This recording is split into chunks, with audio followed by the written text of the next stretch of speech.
President Donald Trump has called for the ethnic cleansing of Gaza. No joke. In a call with King Abdullah II, the second of Jordan, he said that he wanted the countries of Jordan and Egypt to take in all of the Palestinian refugees. So, look, I'm going to play some audio here from a 20-minute question and answer session with the reporters aboard Air Force One, where he talks about that. You're talking about probably 1.5 million people, and we just clean out that whole thing. It's, you know, it's over the centuries that's many, many conflicts inside. And I don't know, it's something has to happen, but it's literally a demolition site right now. Almost everything's demolished, and people are dying there. So I'd rather get involved with some of the Arab nations and build housing in a different location where they can maybe live in peace for a change. Temporary, or would they It could be either. It could be temporarily, could be long term. Oh, yeah, no, I'd rather get involved with the other Arab nations and have them build housing there for the Palestinians to live in. Well, okay, but that is literally ethnic cleansing. I mean, what? Okay, so when he says it could be temporary, it could be long term. Well, if it's temporary, then okay, they get to stay somewhere as refugees, which is ironic because Trump has been deporting refugees. Okay, people who are here, even people who are here legally under the Biden administration, have had that legality revoked, and now he is sending them back. And so it's like, oh yeah, no, refugees. The Palestinians can be refugees. And Gaza or in Egypt and Jordan from Gaza, but we're not going to take any refugees here. In fact, we're going to kick them all out. Ah, okay. Now, but he says though, and this is key, right? They get to stay as refugees somewhere else. And it could be short term. All right, which would be okay. All right, short term resettlement, whatever. Or it could be long-term, which is ethnic cleansing. That's what you have. And this is what we on the left have been saying the entire time, okay, what Trump's plan is. And what we've been talking about would be the Israeli military's goal, which is, again, to ethnically cleanse Gaza, to get all the Palestinians out so they can annex it and develop it, build more settlements in it, and then take ownership of it. And yet, when we call that out, oh, you're anti-Semitic, you're pro-terrorist, you're pro-Hamas. No, I don't like Hamas either, right? But I can understand why they're so popular over there. Look, if you're on the side of doing ethnic cleansing, you might want to check to see if you're actually one of the good guys. Because if you were a good guy, you would be worried about both Palestinian lives as well as Israeli lives, okay? And you would care about both of them, and you would want to actually get to a peaceful solution where both sides get something. Palestinians get some sort of self-determination and don't live in an open-air prison. And Israelis are able to get some sort of peaceful agreement to where they can coexist. Wouldn't that be nice? But we're not in that direction, okay? We're not going that way. In fact, right now, you have the Israeli government, despite having a ceasefire in place, they are not letting Palestinian refugees back into their homes. They've already accused Hamas of violating the agreement. Already. Now, look, the Israeli far right loves Trump's statements. In fact, you have Finance Minister Bezalel Smotrich describing the relocation of Palestinians as a quote-unquote great idea. Oh, yeah, let's do it. Yeah, well, we love ethnic cleansing. Let's just get rid of all of them. He said he would work with Netanyahu and the cabinet to create a, quote, operational plan for implementation as soon as possible. This would be by force. They're talking about the forced relocation of millions of people, okay, to countries that don't want to take them. And they've been very open about not taking them. But don't worry, it's also that Trump, Jared Kushner, and some of these Israeli politicians can get some land development deals and do some annexation. It is absolutely grotesque. Okay. Um, but no, here's more, by the way. Speaking of grotesque, there's even more audio. And this is about the 2,000-pound bombs.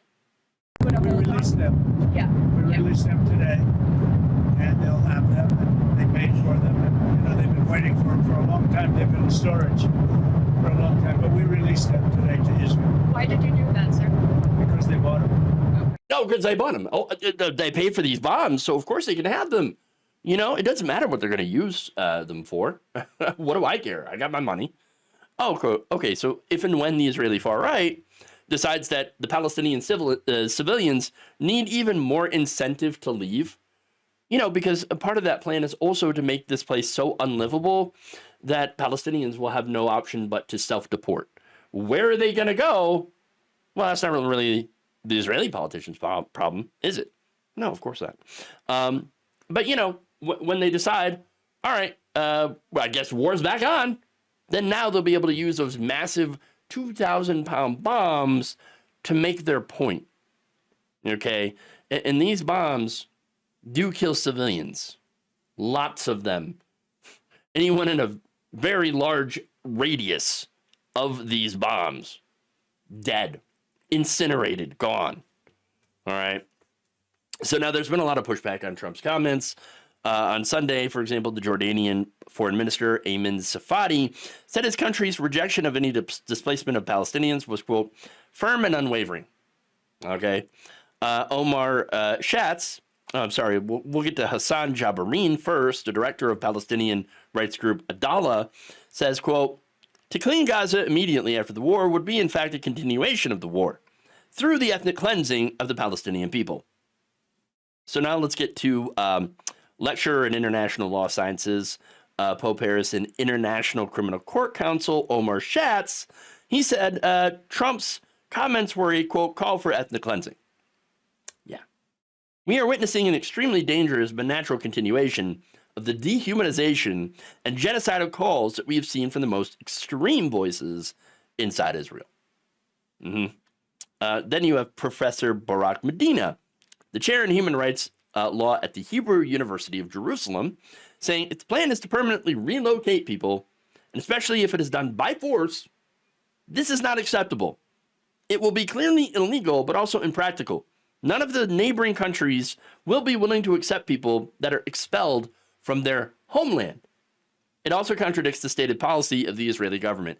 Again, the irony here is, of course, you had, after the Second World War, a bunch of countries that had kicked out Jewish people.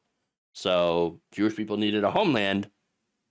They got the state of Israel. And now you have something similar that's playing out with the Palestinians. Their homeland, they're going to be kicked out of their homeland, okay? Or are getting kicked out. There are people that are planning the kicking out of the people from their homeland, and they've got nowhere else to go. So what's going to happen? No, this is a humanitarian disaster that's already happening, but they're planning on making it worse somehow. And to be fair to about the Israeli government, right? They're not exactly following international law at the moment. I mean, why would it follow its own if it won't follow international law? I mean, it's very clear what's going on, to me at least.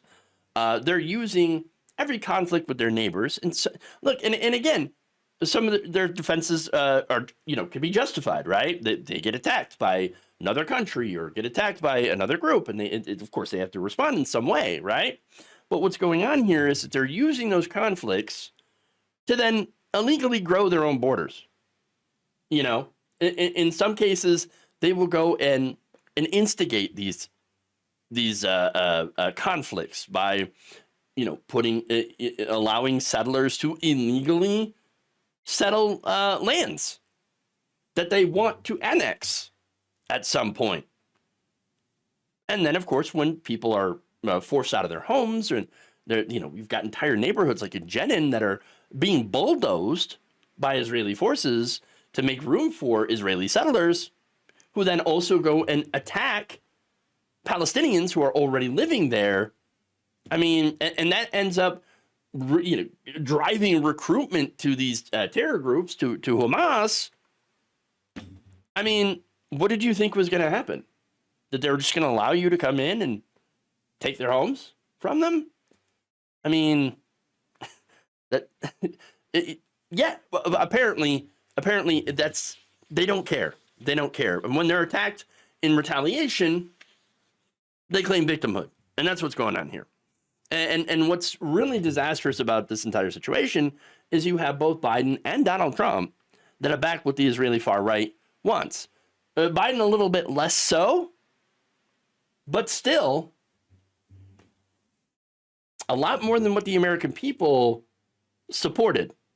And so I'm pretty sure that Biden's backing of Israel, 150%, is what contributed to the Democrats losing the election to Donald Trump, who is obviously not going to be any better. But so far, from what you hear from these statements, has been at least honest about his horrible intentions. Thank you for watching. If you enjoyed this video, please like, share, subscribe, hit the bell icon in order to get notified whenever a new video is released. And if you want to support independent, progressive media through this difficult time where it seems like everybody is shutting down, you can become a member on our YouTube page, you can become a subscriber on Facebook, or you can go to my Patreon. It's patreon.com/Jeff Waldorf. Thank you.